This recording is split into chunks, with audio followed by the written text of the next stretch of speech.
we sat on this table and, with a white paper and, well, he gave me this big bunch of colors, so I felt like I was in kindergarten school. And, so he asked me questions and about my life and about, the various stages of life. I work in clinical research, so, kind of deal with a lot of patients and being, at that point of time, I was doing a lot of cancer trials. So I was dealing with a lot of sick patients and, dying every day and stuff like that. So it kind of brought about that emotion, I don't know, during when we were doing the mind map. And, and we are on these calls all the time and we refer to them because of, identity disclosure, we have numbers.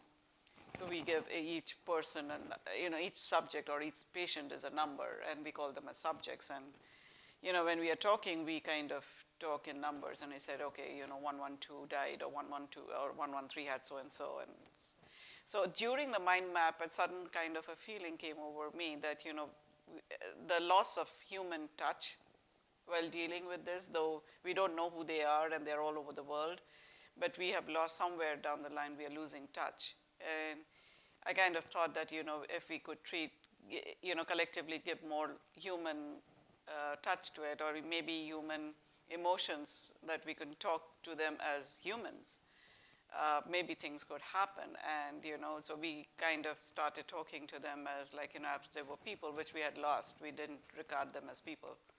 But I did see a lot of, the patients dying was less.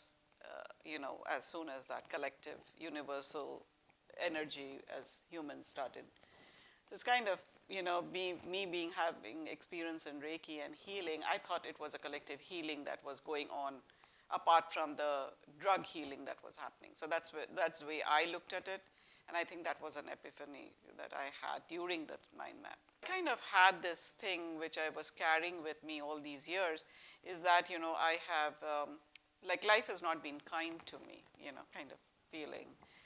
And then I had a lot of physical ailments that, I've had like several accidents, which are major accidents in my life. Once when I was 4 years old, and I kind of thought life was unfair at that point.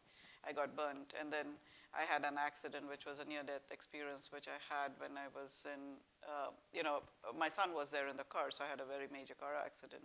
I had a guilt towards it. So I kind of was, so these were like piling on one on top of the other. And what Charlie made me understand, or, kind of we went through the mind map, and what came out of it was that my healing, I was supposed to be a healer. Maybe I was born as a healer.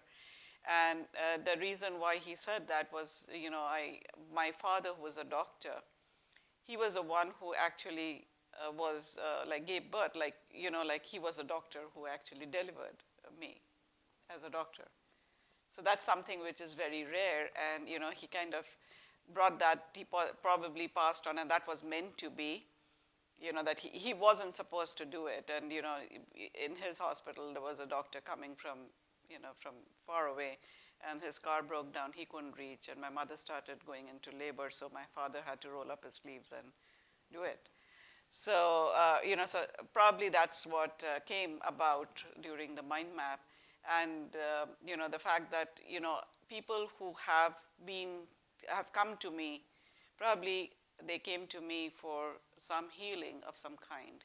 It's in my office where I spend most, at one time, I'm there for at least 8-9 hours. So it's right there in front of me. So I've stuck it to the wall, and it's very securely stuck.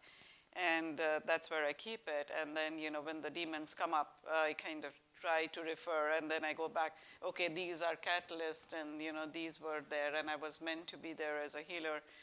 And and maybe looking at it from a giver's point of view than a taker's point of view. Whenever I put myself as a taker, that's the time when the demons come and they create these negative emotions. But the moment I change that into a giver, I guess the demons go away. So that's been my journey through the mind map, and I'm still at it.